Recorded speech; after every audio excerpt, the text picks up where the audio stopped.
ඔන්න තවත් ලස්සන කතාවක් වඩ මේක ඔයාලට රස විඳින්න විතරක් අරගෙන එන එකක්. ධම්මික මහත්මියගේ තමයි මේ කතාව. ඉතින් පුළුවන් නම් hina නොවි ඔයා මේක කියවන්න බලන්න. අපේ පන්තියේ පළවෙනියා මංගලිකාය. ඒ කියන්නේ විභාගෙන් පළවෙනි අය. මංගලිකාගේ මකන කෑල්ල හරිම සුවඳය. ඒක කේක් සුවඳය. ඒ වුණාට අපට නම් දෙන්නේ නෑය. අසේලයා නම් කෙලගාල්ලා ඇඟිල්ල පොතේ උලනවාය. ඒ හින්දා වෙලාවකට උගේ සමහර අකුරු ලියවෙන්නේ ඊළඟ පිටුවේය. පොතේ හැම හිලකටම එක ගානේ අසේලයා ගුටිකා තියෙනවාය. ඌට කොච්චර මකන අරන් දුන්නත් වැඩක් නැත්තේ ඌ මකන කෑල්ල සාක්කුවේ දමාගෙන යන හින්දාය. අසේලයාගේ හැම කලිසමකම සාක්කුවේ හිල්ලිය. අසේලයා කීවේ ඌ කවදා හරි මංගලිකා කසාද බඳිනවා කියාය. ඒ මංගලිකාගේ මකන කෑල්ල ගන්නය. එතකොට ඒක මටත් දෙනවා කියලා ඌ කීවාය. ඒක ගන්න වෙන ක්‍රමයක් මටත් හිතා ගන්න බෑය. හොරෙන් ගත්තොත් මංගලිකා ඉව කරගෙන ඇවිත් හොරා අල්ල ගන්නවාය. ඒ හින්දා මමත් අසේලයාගේ යෝජනාවට කැමති වුණෙමු. හැබැයි මංගලිකාගේ තාත්තා ඒකට කැමති වේදයි දන්නේ නෑය. මංගලිකාගේ තාත්තා උපනන්ද මාමාය. උපනන්ද කීවේ නාමයය. නැත්තම් ඊට වඩා ජේෂ්ඨ නන්ද කෙනෙක් හිටියේ නෑය. උපනන්ද මාමාට අසේලයා පේන්න බෑය. ඒ අසේලයා හින්දා උපනන්ද මාමා ඇලට වැටුණා කියලා හිතාගෙන ඉන්න හින්දාය. ඒකුණේ මෙහෙමය. අපේ ගමේ ඇල හරහා ඒ දණ්ඩක් තියෙනවාය. ඒකේ අත් වැටට දාලා තියෙන්නේ දෙබල් දෙකකට හයි කරපු උණ ගහක්ය. හවස් යාමේ කසිප්පු බීපු ගමේ උදවිය කරුවලේ ඒ දණ්ඩේ ආවේ ඔය උණ ගහේ එල්ලිලාය. අසේලයයි මායි වෙලාවකට ඔය උණ ගහ ගලවගෙන ගිහින් ඊට ටිකක් ඇහැන් තියෙන ගහේ උගුරැස්ස කඩනවාය. ඒ උගුරැස්ස ගහට කටු ඉඹුල වාගේ හින්දා නගින්න බැරි හින්දාය. එදත් හැන්දෑවේ අපි ඕක ගලවගෙන ගිහින් උගුරැස්ස කඩමින් සිටියෝය. උපනන්ද මාමා එදා කසිප්පු බීලා හින්දු සින්දුවක් කියාගෙන ඒ දැන්ඩ දෙපැත්තෙන් ආවාය. දේකාහේ පාහේලී බාර් සා ජානකී ආකෝ මේ ප්යාර් ඩිස්ටිඩිඩින් මාමා මියුසුත් එකත් කටින්ම දෙනවාය. මොන වුණත් උන්දෑට අත්වැල නැතුව ඒ දණ්ඩේ එන්න බැරිබාය. ඒ හින්දා උපනන්ද මාමා බේරා ගැනීමේ පරම චේතනාවෙන් අපි උණගහ උස්සගෙන එතනින් දිව්වෙමු. ඉස්සරහින් දිව්වේ අසේලයාය. අපි පමා වුණා වැඩිය. උපනන්ද මාමා ඩිස්ටිඩිඩින් මියුසික් එක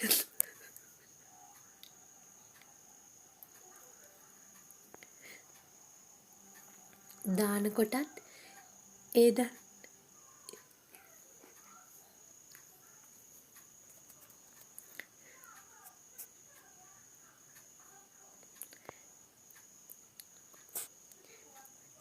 දණ්ඩට ගොඩ වෙලා ඉවරය. අජොබ් ආ කියාගෙන අත්වැල පැත්තට බර වුණු උපනන්ද මාමා ආ කියාගෙනම ඇලට වැටුණාය. යාමරේ කෑල්ල ඇවුනේ ඇලෙන්ය. හැබැයි වැටෙන්න කලින් උපනන්ද මාමා අසේලයා උණගහ අරගෙන ඉන්නවා දැක තිබුණාය. අනිත් කොන අල්ලාගෙන හිටපු මන් දකින්න තරම් උපනන්ද මාමා පින් කරලා තිබුණේ නෑය. මංගලිකාගේ අම්මා මල්කාන්ති නැන්දාය.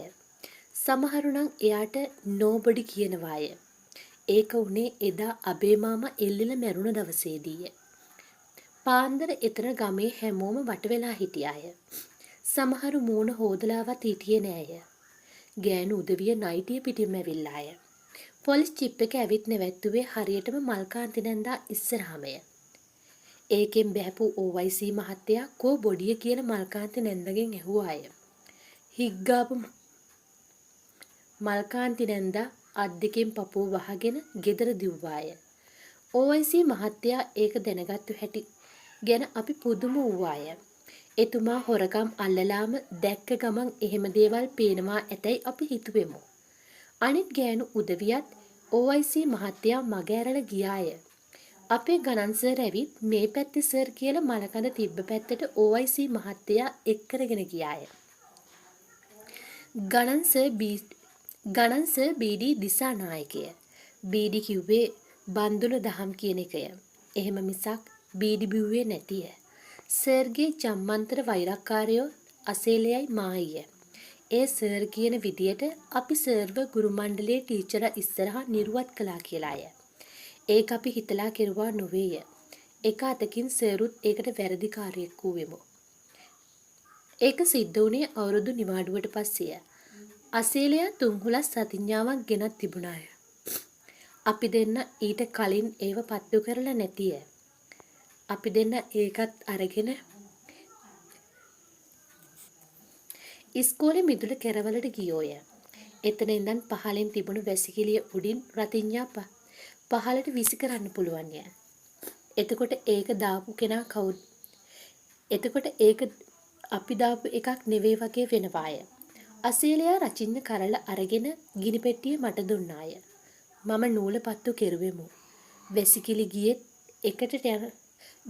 ගියත් එකට යන ටීචර්ලා කණ්ඩායමේ අපි දන්නේ නැතිවම එතනට ඇවිල්ලාය.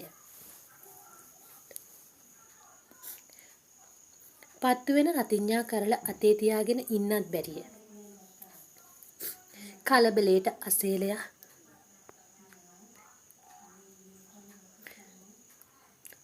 රතිඤ්ඤා කරලා වීසි කළාම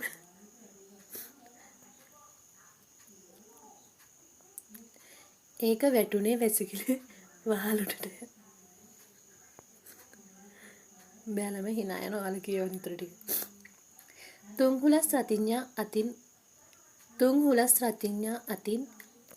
තුන්හුලස් රතිඤ්ඤා අනිත් ඒවාට වඩා සද්දය. රතිඤ්ඤා කරලා ඩෝංගා වැසිකිලි වහල උඩ පුපුරන්නේ.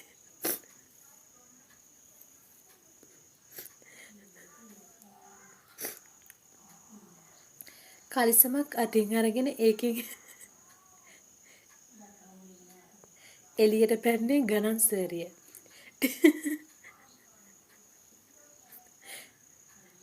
ටීචර්ලා කෑ ගහගෙන ආපහු දිව්වාය. මායි අසීලයි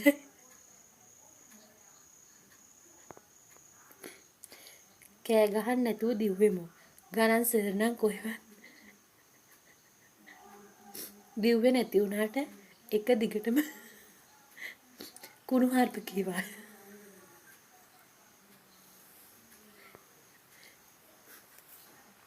කොහොම වුණත් ලොකු ඉස්කෝලේ මහත්තයාට පාර්ශව තුනෙන්ම එක්කාසු කරගෙන නඩුව අහන්න බැරි වූවාය. ගණන් සර් එනකොට ඇසින්දුඩු සාක්ෂි වුණ ටීචර්ලා ඉන්නේ නෑය. ටීචර්ලා එනකොට සර් එන්නේ නෑය. අපි නම් දිගටම හිටියේ විදුහල්පති කාර්යාලයේ දන ගහගෙන හින්දා හැම වෙලෙම හිටියෝය. ලොකු ඉස්කෝලේ මහත්තයා නම් අපිට ගැහුවේ නැතිය.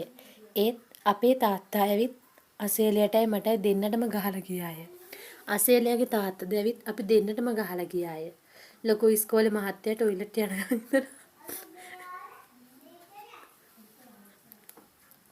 ගණන් සර්ුත් ඇවිත් අපි දෙන්නටම ගහලා ගියෝය.